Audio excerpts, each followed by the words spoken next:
काही नाही काय वीरांची वाट बघतोय. आठवणीचे ताट घेऊन आगमनाची खूप आतुरता आहे.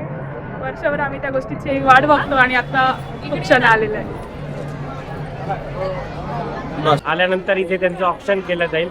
पाशिंग्यावीर म्हणून जुन्या नाशकातील 300 वर्षांची परंपरा असलेले हे पाशिंग्यावीर म्हणून प्रसिद्ध असे वीर आहे नाशिकचे.